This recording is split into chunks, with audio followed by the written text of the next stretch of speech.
Hello, this is Alan Berger with Bowling Over 50. Today we're going to be talking about spare shooting.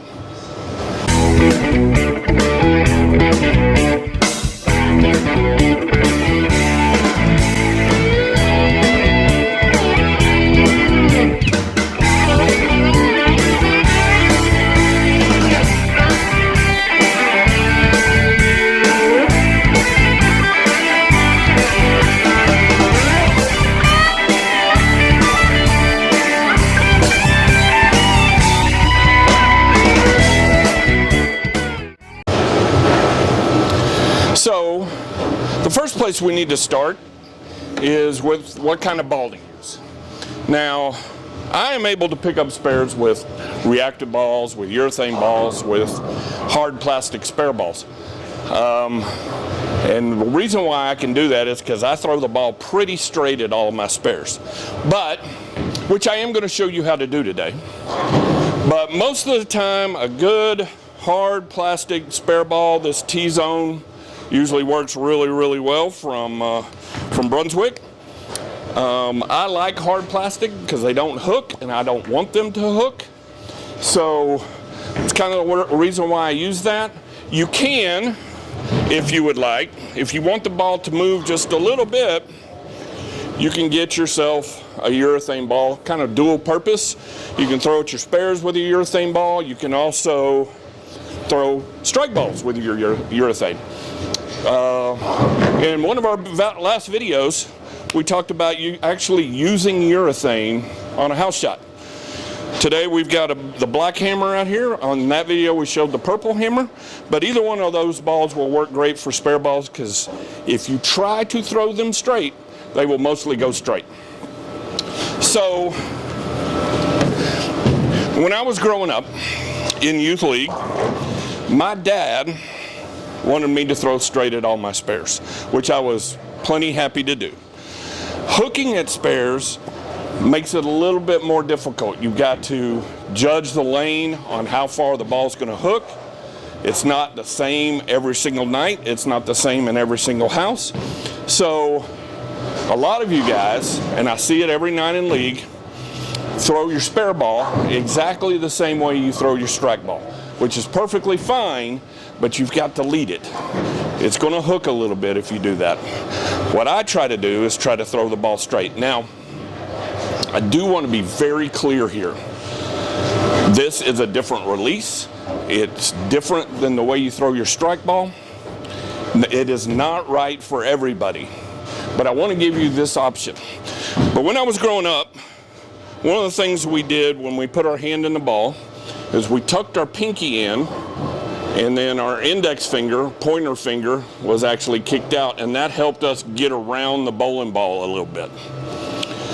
So when we threw at our spares, we would tuck that index finger in. Now, that's the way I was taught. It's the way a lot of youth bowlers were taught, were to tuck that pinky in. That way it's a little harder to rotate the ball. When you have your index finger kicked out, it's a little easier to get around it. This way it's a little easier to get up the back of the ball and throw it straight. But over the last few years, what I found is, excuse me, as I've gotten older, that my wrist and my forearm are not as strong as they used to be. And by kicking both fingers in, this ball becomes very unstable. So what I have started doing recently is kicking both fingers out, so the ball is resting on the palm of my hand. I hope you can see that.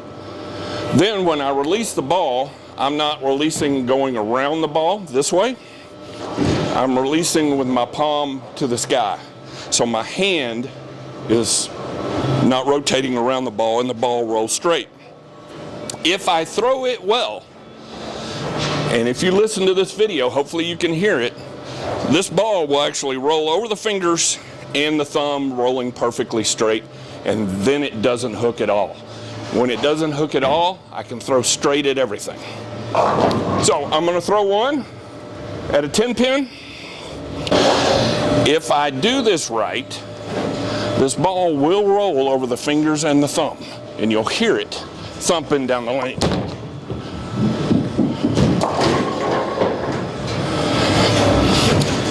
And that is how I throw it straight. Again, to throw the ball straight,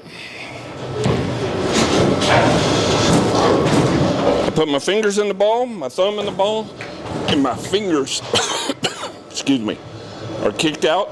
And when I release the ball, I am releasing it straight up. I'm going to use this urethane ball and see if we can throw it in the same spot.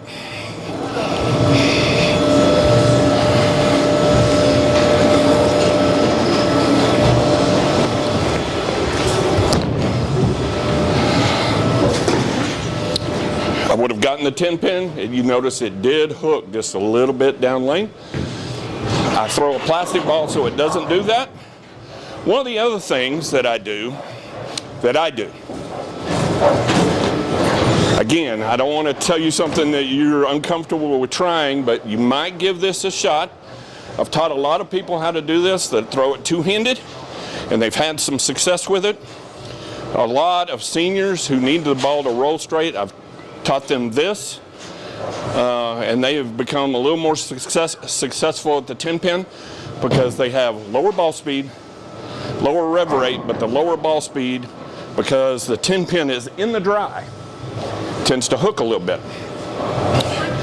So when you're throwing a strike ball, and we'll get into this in another video about how to hook the ball, you want to keep your fingers underneath their equator, and you're going to basically turn your hand with your thumb to the sky with an open hand.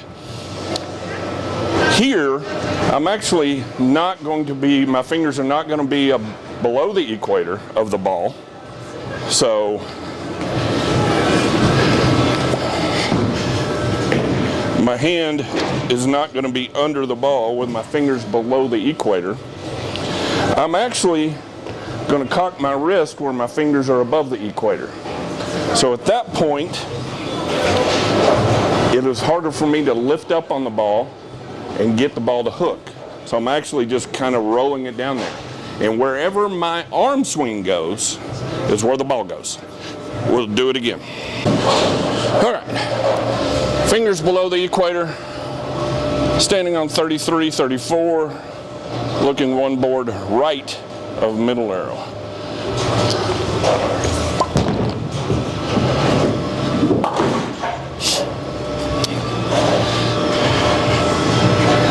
So that is how I do it. And if you notice, the most important thing is I'm going cross lane, meaning I'm starting the far left. Since I'm right-handed, since the 10 pin is on the far right, so I'm throwing cross lane. That gives me a little bit more area to miss. So I see a lot of people even taking a spare ball and throwing directly at the 10 pin, kind of up the one board. And I might be able to do that throwing it straight. My hands will be below the equator. I'm going to lift straight up, and you should hear the ball thump.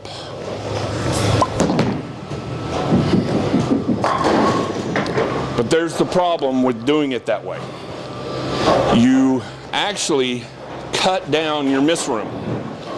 Because the ball is actually hooking away from the 10 pin, and the 10 pin sits on the 3 board. By doing it that way, you cut out those first 3 boards.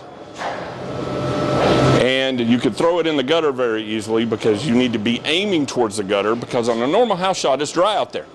So the ball will tend to hook even though it's a spare ball, and even though I tried to throw it dead straight, you heard the ball thump down the lane. It was dead straight, but it still hooked. Let's try that again. I don't even do it, but if you notice, I'm almost gonna have to cut out the first 3 boards of the lane.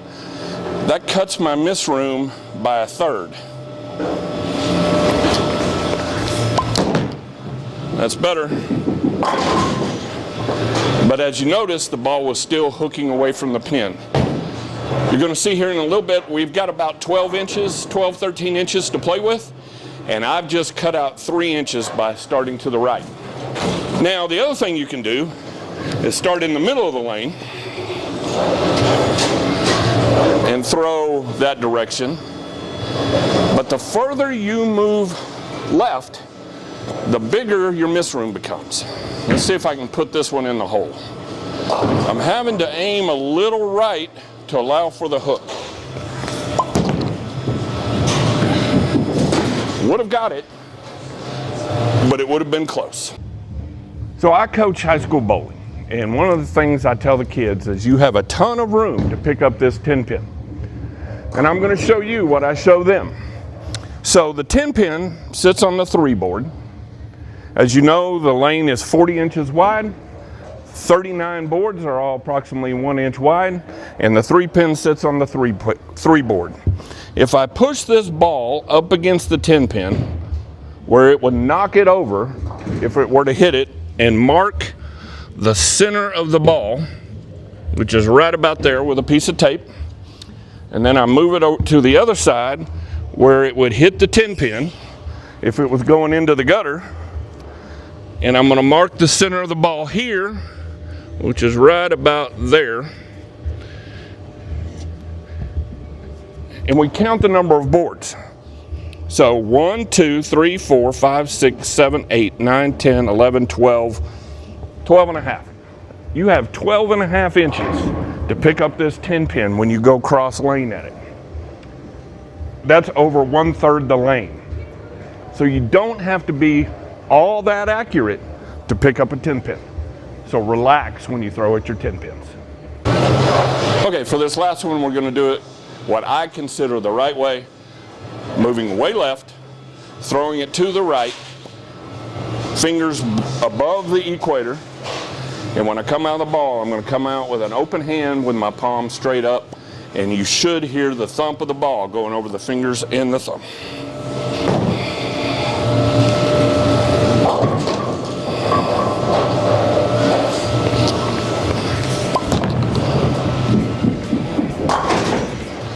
And that's how I shoot at my 10 pins. I make a suggestion to you to give that a try, and I think your 10 pin percentage will go up. This is Alan Berger with Bowling Over 50. See you next time.